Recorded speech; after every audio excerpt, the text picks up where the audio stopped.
no. How about now? I was also told I have 20 minutes. And during the break, somebody asked me whether I was going to talk about specifics and tell you exactly what you need to do. Unfortunately, and not just because I only have 20 minutes left, that is pretty much impossible at a generic level. Things like that really need to be considered for your specific organization and preferably as part of a workshop. But what I will talk about is a couple of tips and tricks that hopefully will help you as you're trying to set this up and also figure out what to start with. So the presentation that we just heard was pretty impressive in terms of what you managed to accomplish, considering that the sponsorship is very clearly within the IT organization only, but it is fairly typical, as I mentioned this morning. The IT people are the people who are the closest to the data, so they're the people who realize the problems and tend to know the kind of things that you should be able to do about those problems as well. And again, nothing wrong with that, a very good place to start, but you should be thriving towards business value and selling the concept to the business, because otherwise it does remain at realizing the value as IT efficiencies and agility, which again is real value and the value that you will benefit from, but it's not organization level strategic differentiating type value that you can derive from all that data that you have. And you have a lot of data, right? Everyone does. So if you are in a position where you're looking to start or where you're looking to prioritize your IT projects even, you always look at the data itself and the types of sources and the types of applications and the type of projects that you want to start with first, even if you are talking about IT level type steps like ensuring quality, lineage, metadata, glossary, and so on and so forth. So when it comes to that, some people just get consultants in and they evaluate all the different opportunities that you have within your organization, and there's a lot of them, hundreds potentially, and they all rely on data in one way or another. It's a very helpful and useful exercise, and you gain an awful lot of insight from it, but guess what? It's also very expensive and very time-consuming. So what we recommend is trying to turn it around, basically, and trying to focus on the highest priority data. And again, the highest priority data is not the data that's easiest to fix. It's not the data that's easiest to access or that's the most structured right now or that happens to be within your control immediately. The highest priority data is the data that you can derive business value from. How do you do that? Well, it's a good idea to start from what's usually 3 to 10 organizational level strategic goals. So basically, if you ask your CEO, and hopefully you don't need to ask, hopefully they tell you on a regular basis, what are the 3 things that he or she would consider to be the most important, that the entire company is supposed to be working on over the next 3 to 5 years. I'm sure those are communicated regularly, so you know what those are. If they aren't, those should be easy enough to find out, right? So think about those 3 to 10. They tend to be very high level and very vague. So once you have those, the next step is to try and figure out the actual business processes that would support those goals and objectives, right? So those are the processes, the people, the functions, decision makers, the stakeholders. So anything that underlines the 3 things your CEO cares about. Again, should be doable. If you go to the business leaders within those functions, they should be able to articulate those for you. And if they aren't, then you probably have much bigger problems than just the data and the data governance aspects of it. And then once you have that, you can start looking at the actual physical assets. which should be possible to figure out. Applications, sources, data-specific storage type things. So you're basically going from hundreds and potentially thousands of not just opportunities, but data types and data sources and data applications to a select few that at this point you know are the things that are most important. And not only the things that are most important, but the things that are going to be easiest for you to upsell to your executives, which is important for the organization and for your personal careers as well. Right? The quicker you can demonstrate ROI, and preferably something that can be expressed as money or time gained or saved, the better it is for the program, for the company, and for yourself if you're trying to do this.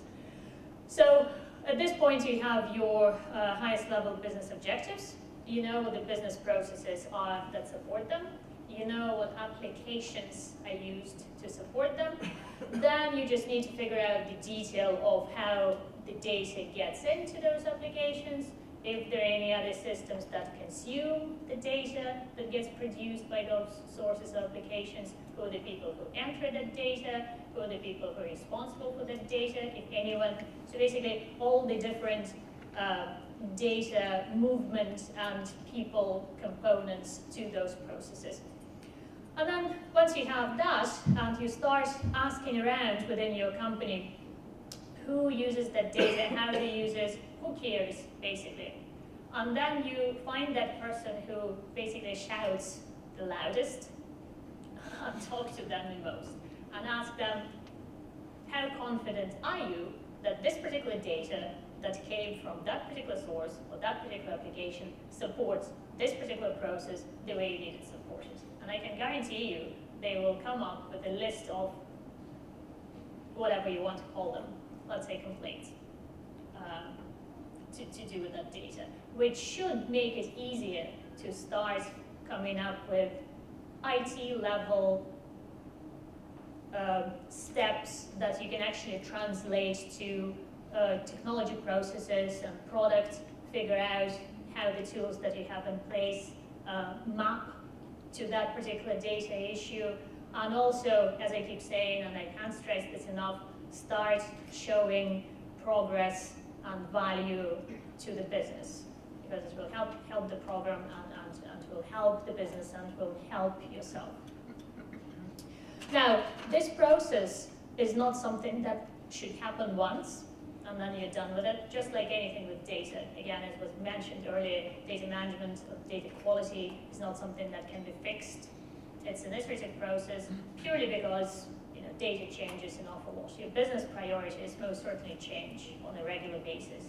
Every couple of years, most likely, the market changes, the requirements change, everything changes. So not only do you need to keep reassessing your actual data level metrics and requirements and the state of your data against those metrics, but also as you're taking on more and more projects and aspects of your organizational data, hopefully keep reassessing the business priorities that are associated with it. And it's much easier to start there and then work down and actually worry about the IT process than try and translate all the hard work that you've done over the years to something tangible. So there is another tool that is available on the website that I talked about earlier, governyourdata.com, and it's basically just to help you prioritize. So this is just an example of business priorities, business opportunities. In this particular case, we only have about 10. You can have as many as it makes sense. Normally, you should be looking at a manageable number. Manageable as defined by your size and the size of the team and the number of people who actually care about data governance at that particular stage. Again, those could be anything. So here we're talking about optimizing supply chain, improving financial reporting, upsell, cross-sell, customer satisfaction, you name it. As long as it doesn't have the word data in it, it's a business opportunity. And then, again, just following common sense, you look at two things. One, the actual business value that supporting this opportunity would provide. And another one is how much effort and time and money you're going to require to be able to do this. So from then on, it gets easier. Obviously, high value, low effort, by all means prioritize it. That's the first thing to look at. Low value, high effort, forget about it, probably not going to happen.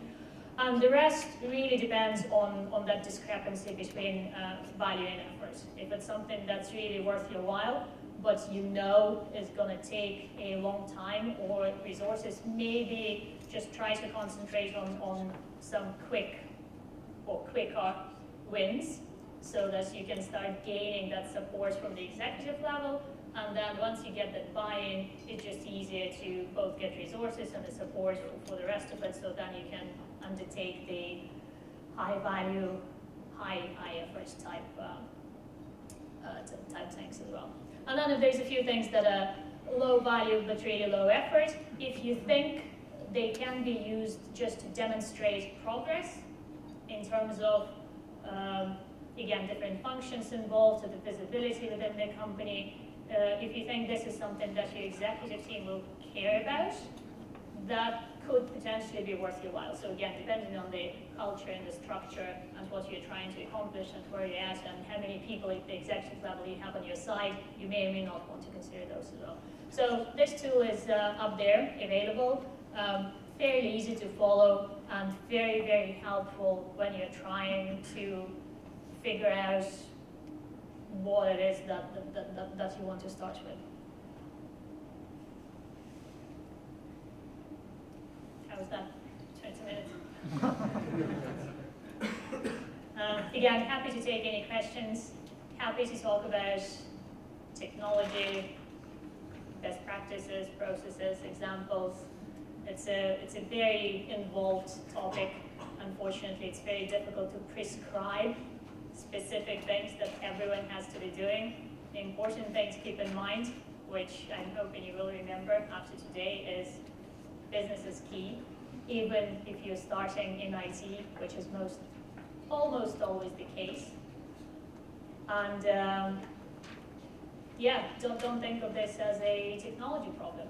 Think of this as a combination of all the different aspects and competencies and policies, and just how much value can be recognized and derived from all the variety of data that you consume and base your business decisions on.